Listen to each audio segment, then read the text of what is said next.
This is E&P Reports from Editor and Publisher Magazine, the authoritative voice of news media since 1884, serving newspapers, broadcasts, digital, and all multimedia news publishing. I'm Mike Linder, the publisher of E&P Magazine. Quick housekeeping: if you're listening to us on your favorite podcast platform, please follow us. Watching us on our YouTube channel, smash that subscribe button below my screen. Hit the little bell to the right. You'll get an update each and every time we upload a new episode of E&P Reports. An old friend is with me, and I think he's old because I'm old. Bill Ostendorf. Bill, you and I go back over 20 years. I knew you back when you were at the at the Providence Journal, right? You were there when I was up in Maine, and then you went off and started a wonderful company, Creative Circle Media. You're one of the top, I'm going to blow some smoke your way, one of the top designers. You have redesigned publications, award-winning publications. You built an amazing piece of software, a CMS system, which, full disclosure, we use at E&P. So I'm honored to have you on today, sir. Welcome. Thank you. And I have a really cool gentleman with me now who I have not met before. Ben August. Ben, let me see if I got this straight. You sold a human services company a few years back and bought a vineyard. Am I right, sir? I could speak to you for hours just about the vineyard. The heck with news publishing, because I mean, I just watched a show. I tripped across on my Fire Stick about the 1976 Judgment of Paris. You know what I mean? And so I have been studying the industry. And where is your vineyard, sir, where you are right now? I'm in Napa Valley. The southern end is the Oak Knoll district.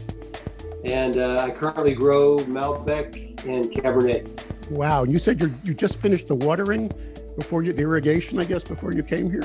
Yeah, but just went out there with a couple of my guys and got the irrigation going. The plants are just starting to bud now. You get the swelling buds, and then got about an inch or maybe two of growth throughout the vineyard. I just fascinating industry, but that's okay. So there's one topic we could spend 20, 30 minutes on. Here's another one. You started a nonprofit group that investigates who really wrote the plays attributed to Shakespeare. And seriously, and you think it was an Oxford Earl? Is that your theory, sir? So it really wasn't Shakespeare, correct? It's not my theory, but and I didn't start the group, but I'm a member of it and a very enthusiastic member. The true author of Shakespeare was Edward de Vere.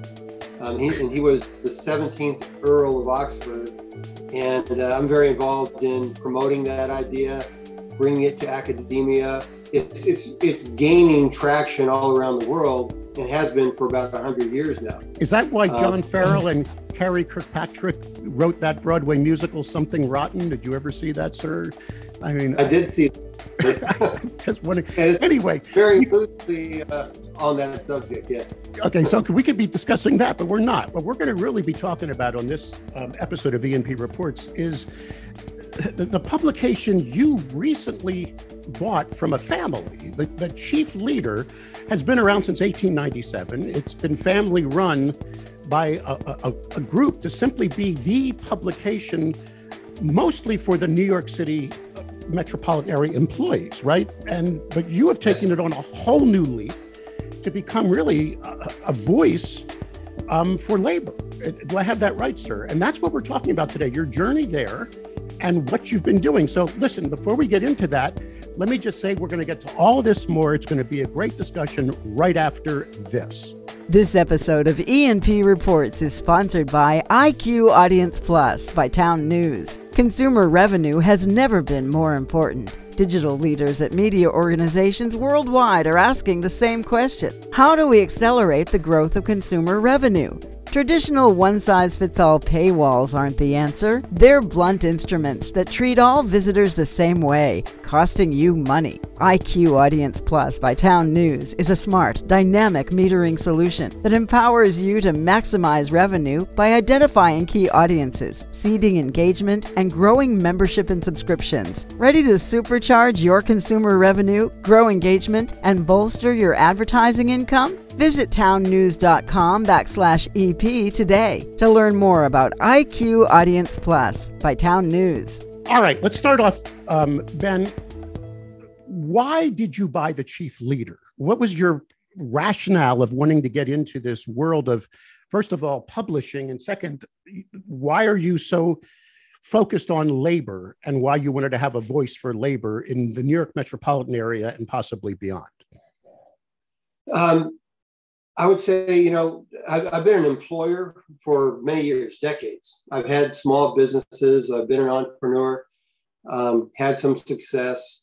My most recent and largest venture was a human resources company in Houston, where I live. And,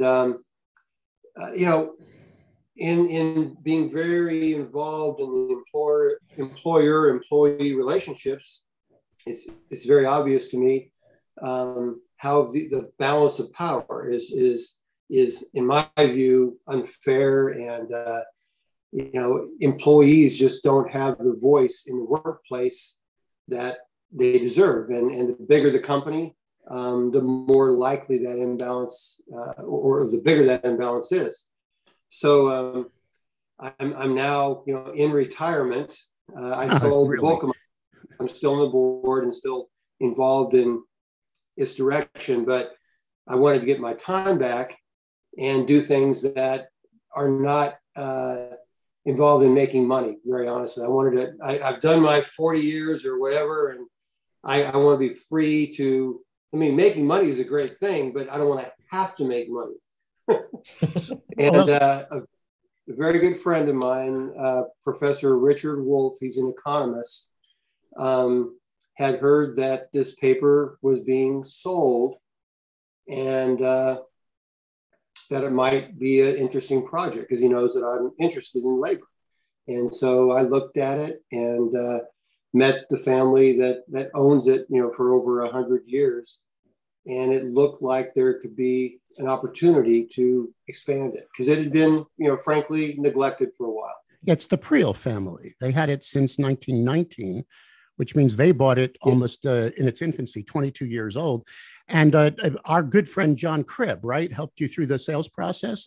Right. Yeah, John did a great job, navigating that for me. Again, it's new territory, but he was very helpful. Did he warn you? Did he warn you about the state of the industry and staying with a print? Did you get any of that before, or you sold a bag of goods thinking that this was going to be an easy thing? I'm just being a little flippant here. No, I've been an entrepreneur. I've had, I don't even know, maybe 15 different companies. I was aware and prepared for failure, going into this. Especially my other businesses I went into with, not the sole objective, but a primary objective of making money. This not being one of those, I was looking more into what it could do. And yes, he warned me from a financial standpoint. I was, I know how to read financials, and, I was prepared, and he helped all the way along. I got to say, I have a lot of respect for John, and I know he would give you the honest truth. I feel like, in a way like you, I took over a magazine that very old, since 1884. E&P's brand goes way back. But the way I felt about it, I remembered the quote from Warren Buffett, who said, "I never bought a company that wasn't a smoking cigar butt that I could breathe life into." So you saw a future for this legacy brand, this brand that originally was built just to be the voice for the municipal working force of the New York metropolitan area. Now, I want to talk about labor first, and then I want to talk with Bill and you about the transition of the product, because you've changed its format, you've changed its look, its website's gorgeous. I got to say, I went through it today. But first, I was at a conference last year. Ben, listen to me carefully. This was the speaker after lunch. The guy had a American flag so big on his jacket. He was a lawyer, and he was talking about how since the Democrats have taken power, and I'm just paraphrasing now, we're all in trouble because every newsroom's going to unionize. Every single print operation is going to unionize. We have to fight back all we can. You're talking now to thousands of executives that sometimes get indoctrinated with that. Correct me if I'm wrong. When you had to move press facilities in New York, you're paying more to be in a union shop, right? You're getting printed by the New York Times Company. You are a believer in organized labor. Can we, Bill, I'm not ignoring you. If you want to jump in and talk about your politics, I'm going to get to you in a moment when we talk about reformat and look and feel, because a lot of people want to know how you rebirth this. But I got to ask you, Ben, what is it in your soul that makes you believe? Is it income disparity? Is it just the need to represent the workforce? You are printing in a union shop. Those two words can sometimes mean, to a newspaper executive, oh my God, they're organizing. What is it in your soul that makes you go in that direction, sir? Okay, so income disparity and power disparity, but for me, it's about hypocrisy too. I mean, how could you be a union paper and be representing workers and then not put your money where your mouth is? So, I mean, having a union print shop was our only option. I was just worried we wouldn't be able to find one. I mean, look, yes. Earlier, I mentioned earlier about money. Believe me, money is very important. Trying to run a budget and make, I want to make this paper profitable. It's just not my sole, outcome or goal. But finding a union shop was not easy. And yes, we chose the best. I think, the New York Times, they're the best of the best, very reliable. They're always going to be here. But it did cost us a chunk of money to go that direction. All right, it really does speak to the state of a lot of things when you have a hard time finding a union print shop in New York. I mean, when I heard that none of the shops were unionized anymore, I mean, I know why they're not. The publishers systematically, left union print shops and set up non-union print shops. But to think that in New York City, there's only one or a handful of unionized printing operations is really stunning, because in the 50s, say, every print shop was unionized. So that really shows that the newspaper industry has really shifted in terms of its union representation. Yeah, but if this was the 50s, Bill, Ben here would be labeled a communist and be in front of some committee in New York City. I mean, Washington, D.C. I'm sorry. That was a political statement, but that's okay. I actually agree that there's an income disparity in our country that has to be represented, but then there's also shareholder. I mean, we could go back and forth. So let me see. The magazine, it was a tabloid, and it was still printed weekly, correct? When you took it over, weekly by the family. I went through its history. Now I'm looking at some of the metrics you're posting for your advertiser base. You have 100,000 readers now every month. That's what I read on your website. The average income of a New York City municipal worker is $60,000 a year. I found it fascinating, 56% female. I would have gone in the other direction. And it's really a good target demographic. 45%, almost 1 out of 2 of your audience is 25 to 44. So you're really owning that millennial person of income. And the advertising base that you've got, I see a lot of lawyers. I mean, if that's okay. I mean, you've got lawyers that want to, help them through problems in the workforce or help them. I saw one ad that I saw was fascinating about getting someone requalified in case they weren't qualified. I saw ads for investment counselors. I saw ads for places to live around the New York metropolitan area. So you found a niche.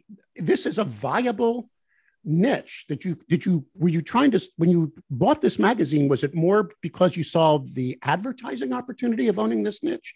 Or was it a mixture of both to support this labor effort in the area? All right, so I'll tell you this, Mike. Advertising was not a factor at all. Really? And I happen to know that you're an expert in this area. So prior to this, this conversation, I have a lot to learn. The first thing for me was, again, to be a voice of labor. And, I've worked closely with Bill now for a few months, and he's done a great job in helping me to acquire the look and understand just the business. The next phase, once we've got this behind us, the redesign and the website and so on, I've got to get into the advertising so I can get some revenue in here, because Bill knows as well as I do, we only have a handful of ads in our paper. Yeah. There are not enough ads yet, but there is. The demographics of your audience is really good, and I think there's a lot of potential there. So you might even make a profit, even though you're not trying as hard as you might have. God forbid. I mean, he said sarcastically, "You're not a communist, sir. Making money's okay, right?" I'm saying, but absolutely. Let's put. I mean, and the New York Times interviewed you in 2021 in November. First they said, "Why did you buy it?" and all that, but then they got into this whole, and I did not know this. Labor is really in now. More Americans support labor than ever since the last 100 years. Research is showing that people in America believe there is an income disparity. They think the rich are getting richer. They see all these CEOs getting millions of dollars for companies that are hardly paying 2 cents for their employees or offshoring all their business and not supporting labor. So you might be in the right place at the right time. Correct me if I'm wrong, but other startups are now happening that try to be the voice of labor. You're the one that's coming out of New York City, right? So this is your plan. You don't want to just be New York municipal employees. You want to be the voice of labor nationwide. Do I have that yes. correct, sir? Yes, that's absolutely right. There's no better place to have a footprint and a foundation than New York City. And our team has been covering New York City very well for a long time. But we're all very excited about expanding that. With Bill's help, we've now created a labor page that is specifically designed for national coverage. And, I don't expect to be printing a lot more papers. I'd love to, but that's not where we're focusing. Our focus is going to be on the digital side where everybody gets the news instantly. And we're right now building a network of people on the ground who can report from North Carolina or Florida or San Diego or Denver, and they'll be funneling stories or story pitches to us to develop in the paper. It sounds very close to the model that made me profitable. By the way, it took me 2 years to get to a point where we actually are taking some money out of this thing. So be patient, sir. But that's the model at E&P. We love print. Bill knows that. We love to print our monthly magazine, but our growth and our focus has been, with Bill's help and others, digital. So let's go to Bill now. Bill, does he have a shot? I mean, you are a smart guy. You've been leading this industry and consulting and worked with some really big companies and rebuilt some powerful companies. Is there a shot in this niche, in your opinion, for him to build this into the voice out of New York, this old fuddy-duddy brand, sounds like E&P, right? And turn it into a new exciting model for this 25 to 44 base around the country? Well, I think there's 2 or 3 things working in favor for the chief. One is this kind of trend to labor. It's not so much, I don't think, unionizing, although that's a part of it. I think it's just this sense of unfairness that's out there. And we work, when we redesign papers and we work with newspapers, we're dealing with the staff we get deep one-on-one with staffers usually, and they talk to us.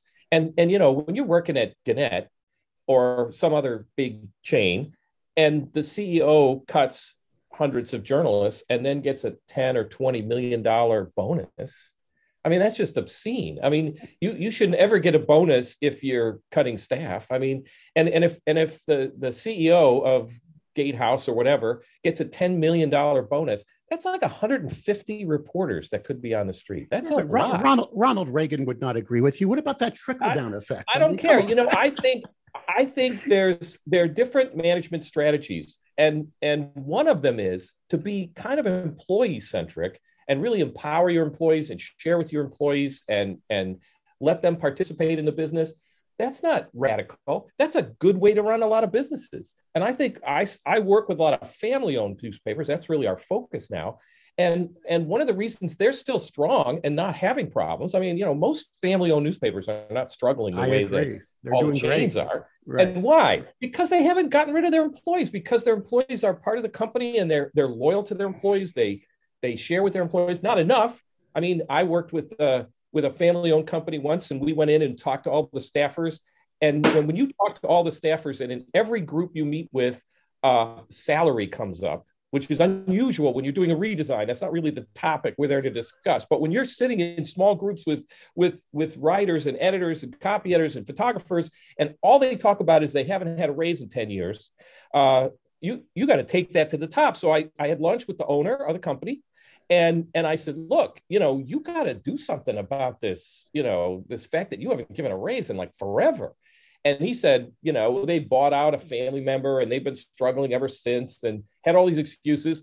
And he said, I can't afford to give everybody a raise. This is a big metro, big company.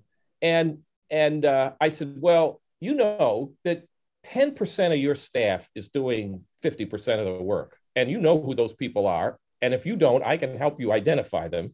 And if you don't pay them more this year, like right now, you're going to lose a lot of good people. Yeah, because it's definitely now a seller's market for labor. I mean, and in fact, in the spring, and this was years ago, in the spring, I'm having lunch with him again, and he's complaining that like 20 of his people have left and he's really in trouble. And I said, what did I tell you? You said you were going to do something about this at Christmas. You were going to give out a bunch of raises. You didn't do it, and all these people left. You have to be sensitive to employees, and there's so many other reasons now. You have COVID and working from home and remotely, and all these other choices that employees have is switched the leverage a little.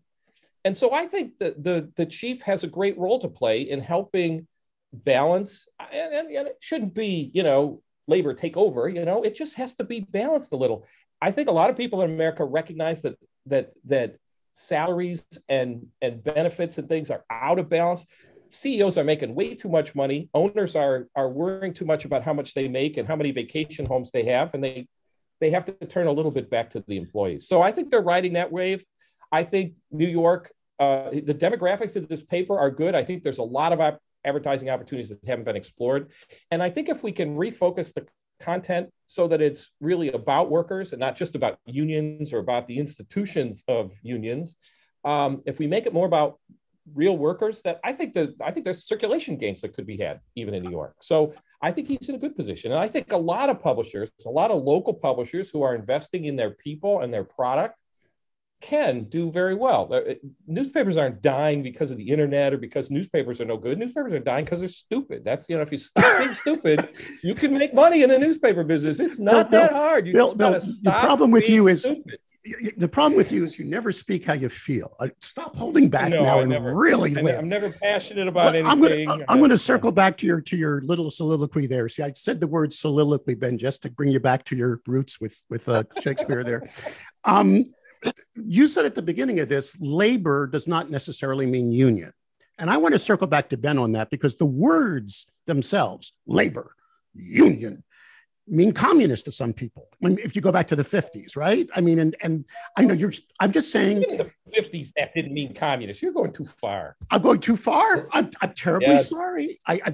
But you're not discussing just a union shop all the time, Ben. You're just saying supporting the working person. That is what your magazine is talking to. So even if I'm not in a union shop, but I'm working for a company, this magazine is going to start this. It's a newspaper. Let me take that back. It's a publication. It's a weekly. This will be my voice. Is that the plan as we discuss your future to anybody who's working in a company?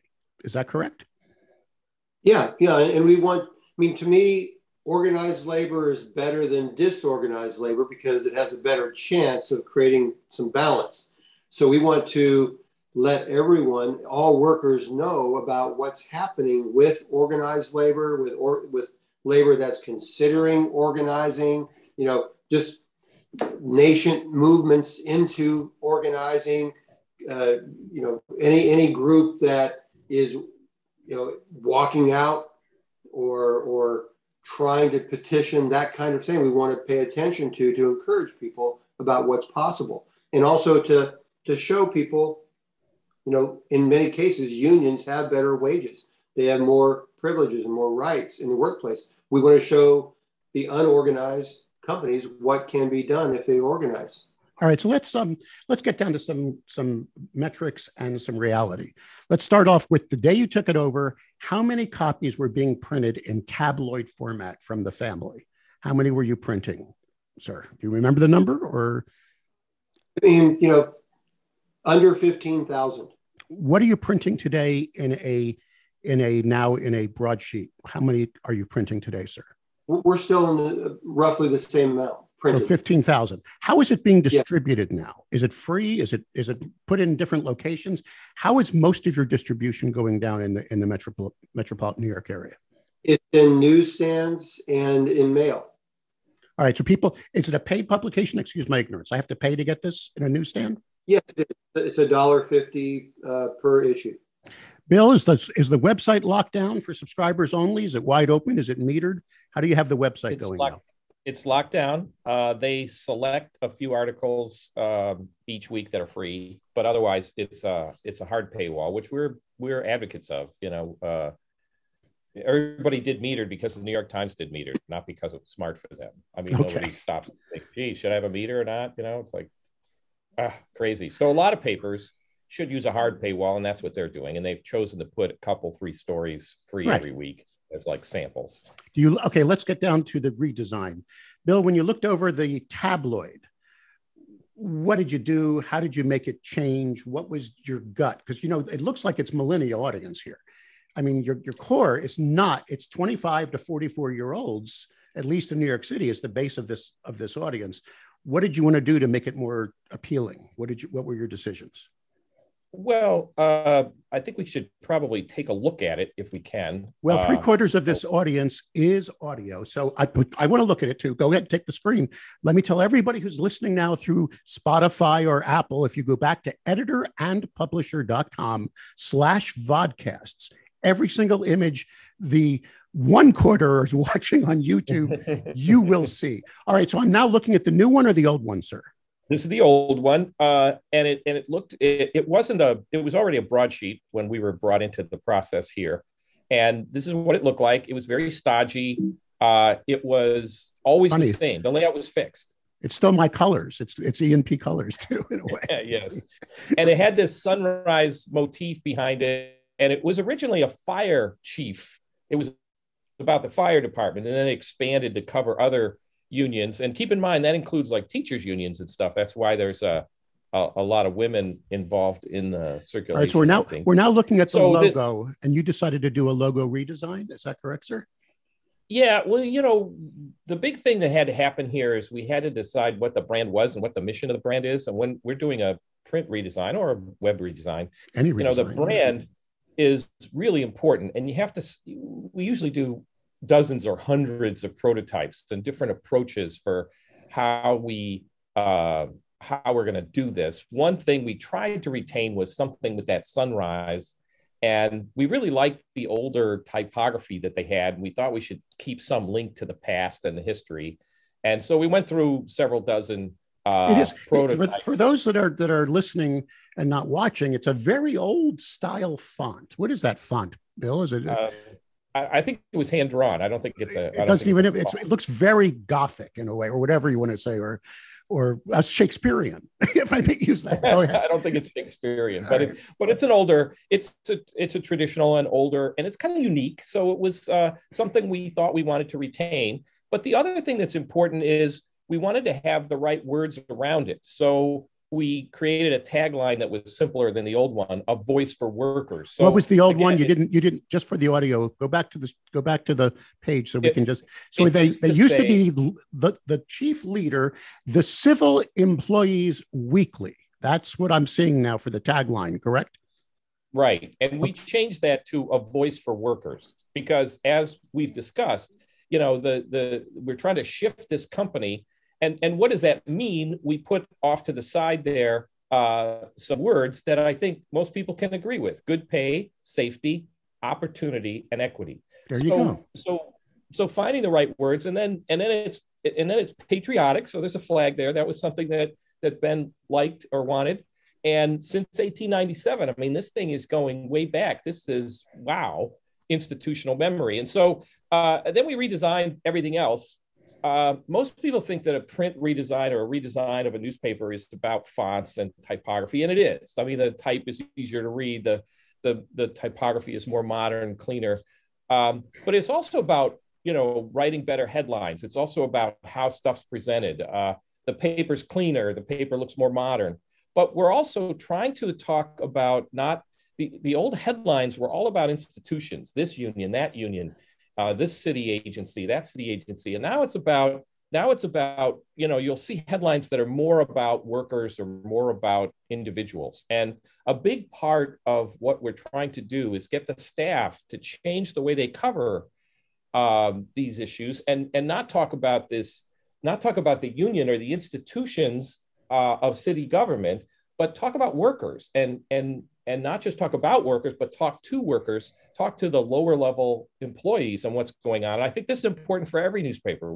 We're talking to the wrong people. We're talking to the I agree with you. And that's the advice you gave me when we first took over. You kept saying faces, faces, faces. And now, if you look at my magazine, that last 4 pages, more faces. We've got a lot of faces. I'm not trying to be the people magazine of the industry, but look at the faces now. This is what I love. People, but isn't there a platform called Facebook? I can't remember if it exists or not. No, there's a. So, Ben, are you comfortable with this design? Did any of your people on the team fight you or say Bill doesn't know what he's doing? Get this idiot out of here, or was it a comfortable transition to this new sleek look for your print product, sir? Okay, so first I'll say I'm thrilled by it. I feel very fortunate that I was able to find Bill. As an unexperienced publisher, weeding through Google and so on, and I don't even know how I landed upon Bill. It happened pretty quickly. I looked at a few different firms, talked to Bill, and somehow my instincts, I guess, I really felt comfortable, and we would not be anywhere close to where we are right now, and me being comfortable with where we are if we hadn't hired them to do this, to lead the redesign for us. I've learned a great deal about publishing, simple stuff, publishing 101, headlines and captions and artwork and stuff like that. My team, they were doing pretty much the same thing. This is a 125-year-old paper.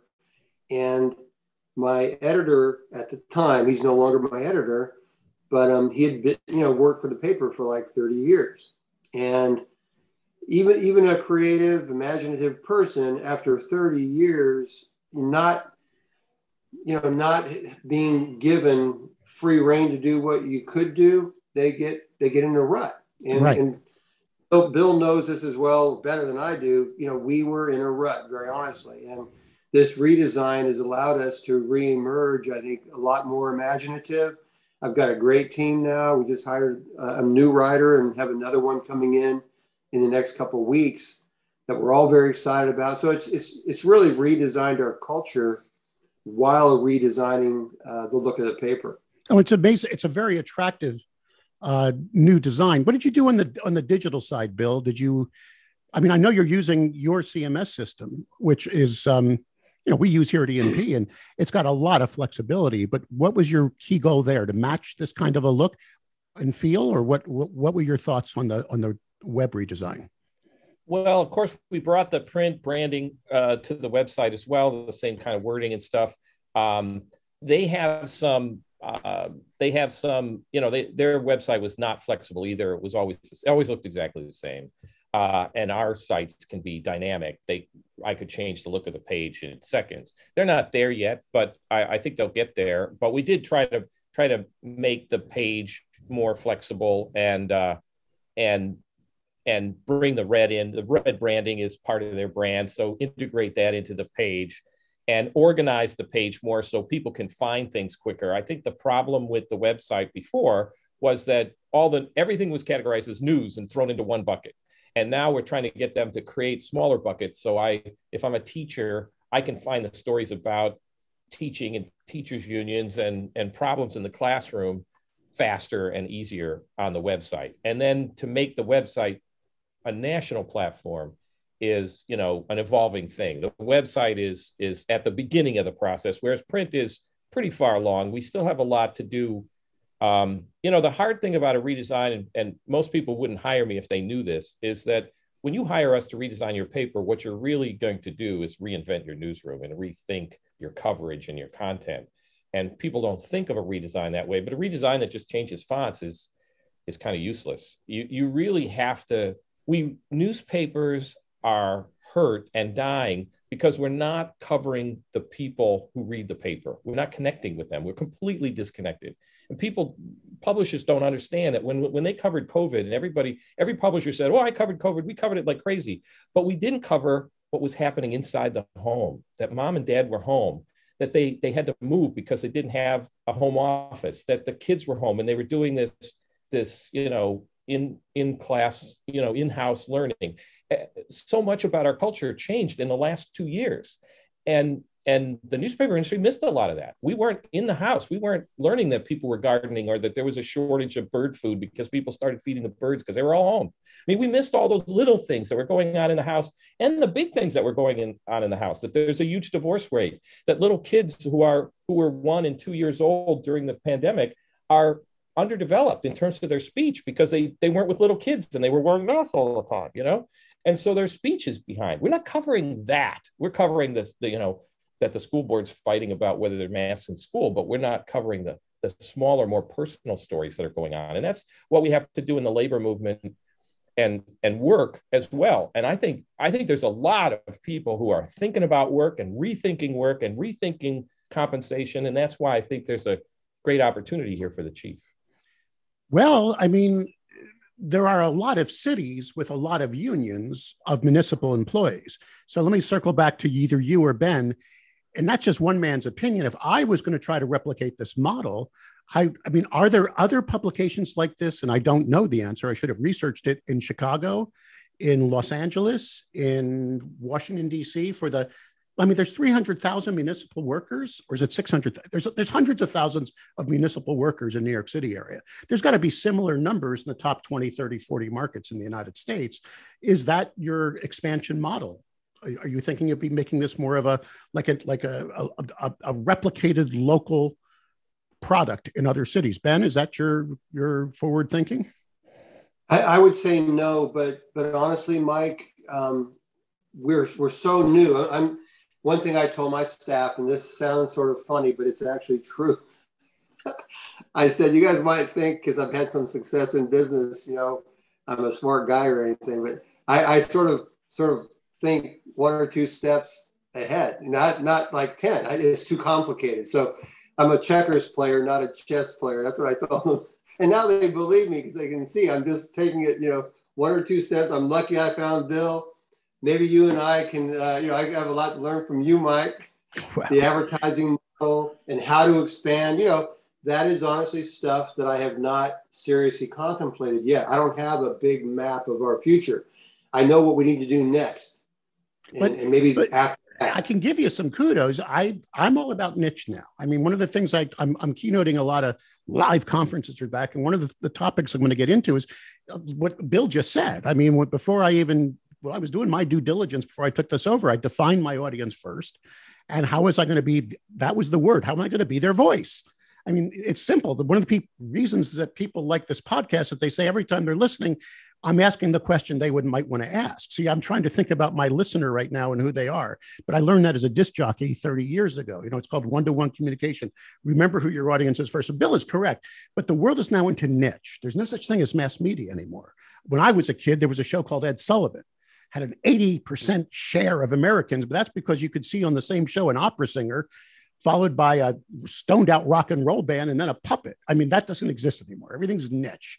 And that's where if I was a person trying to advertise or market, or get to connect with your readers, do you have a viable niche? And the answer is yes, sir. So I think you're in the right place if you want my honest opinion. Now you have to do the hard work, which is monetize it. And that can be, that's subscription revenue. This is what it's big. You keep that up. Then you have to do advertising revenue, and you're going to have to find some other creative revenue sources as well. And Bill knows those too. But I will say this, I'm very impressed with the redesign. Bill, how are the metrics now on the growth? I mean, you still print the same number of newspapers, but what are you seeing online now? How is it growing? How is it evolving? It's only 3 weeks old, the new website. So I'm so sorry. Right. Worthwhile. We just launched this March 3rd. No, February. No, March 3rd. Yeah, March 4th was the first issue that we redesigned, and that's the day the website launched. So it's pretty early in the process. New. But when we launch a website, when we take over a website like this, typically the traffic goes up, the SEO goes up. Our platform is very good at SEO, but it's also better designed. It's more user-centric. There are no platforms like this that were built by newspaper editors and designers. And design matters. The layout of the chief website can change like that. The layout of different stories, there's dozens of different layouts for stories that they can just change in a dropdown. So what we find is that when readers click around a website and they find different layouts for stories and they find different kinds of stories faster and easier, the metrics are going to go up. So we typically experience pretty good metrics. You've experienced this with your website, that your metrics have grown substantially on our platform. And so I expect it to do well. We haven't even begun to think about how we're going to market the website nationally and get an audience outside of New York City. That's, we'll do another webinar in 18 months. I want to follow up on this in about 6 months and see where it's going. Yeah. Well, gentlemen, we're running out of time. If Ben, if someone wants to advise you, learn from you, talk to you, can you give us an email address, sir, that someone can reach out to? Absolutely. Publisher at thechiefleader.com. It's thechiefleader.com, although I saw on the masthead.org. So you own both of those, correct? Thechiefleader.com. I own both. I don't have everything forwards right now to The Chief Leader until we've established more of a foundation at .org. Mm-hmm. So I still use, for email, thechiefleader.com. And Bill Ostendorf, you're easy to find. You're Bill at creativecirclemedia.com, correct? Yep. And go ahead. We work mostly with family-owned companies now. We work with the biggest companies in the business, McClatchy and NBC and the Chicago Tribune. But our focus now is a mission to help local and family-owned publishers. And it's great to see people like Ben coming into the industry, somebody new, who sees the power and potential for newspapers. And, all the stuff going on in Russia and how they've shut down the media if that doesn't tell you how important media is right now with the Ukrainian war and how everybody's trying to control access to information, you just are not paying attention.